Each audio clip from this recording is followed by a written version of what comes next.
दिवंगत chief of defence staff CDS general Bipin Rawat, उनके पत्नी मधुलिका रावत का भी निधन हो गया। इसके अलावा और 11 लोगों का भी मृत्यु हुआ है। भारतीय वायु सेना ने ये खबर दिया। इस संबंध में भाजपा प्रवक्ता सुब्रत चक्रवर्ती ने गुरुवार को अगरतला के कृष्णनगर स्थित VCB कार्यालय के सामने उन्हें श्रद्धांजलि दी। साथ में भाजपा के अन्य कार्यकर्ता भी इस श्रद्धांजलि में शामिल थे।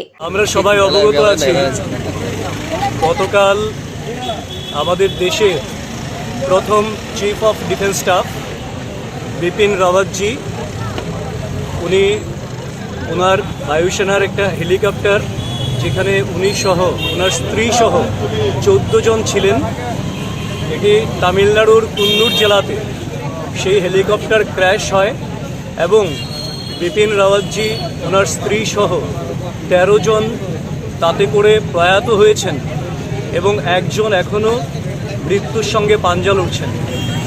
আমরা এই ধরনের একটা দুঃখজনক ঘটনায় আমরা বাকরুদ্ধ। ভারতীয় জনতা পার্টি ত্রিপুরা প্রদেশ, ত্রিপুরা রাজ্যবাসী, এমনকি গোটা দেশের মানুষ বাকরুদ্ধ হয়ে আছেন এবং আমরা এই অবস্থায় আজকের দিনে দাঁড়িয়ে প্রথম CDS বিপিন রাওয়াতজি সহ সেখানে ব্রিগেডিয়ার ছিলেন, কর্নেল ছিলেন, সুবেদার ছিলেন, এই সমস্ত যারা ছিলেন সেনাবাহিনীর, যারা প্রয়াত হয়েছেন, অকাল প্রয়াণ ঘটেছে এই দুর্ঘটনার থেকে, সেই বৃহৎস দুর্ঘটনায় যারা মৃত্যুবরণ করেছেন তাদের প্রতি আমরা আজকে শ্রদ্ধাঞ্জলি নিবেদন করলাম এবং তাদের পরিবার পরিজনদের প্রতি আমরা শোক জ্ঞাপন করছি এবং সেই সঙ্গে তাদের প্রতি সমবেদনা জ্ঞাপন করছি। प्रवीर देबबर्मा की रिपोर्ट, कोकटमा कोक, हिंदी।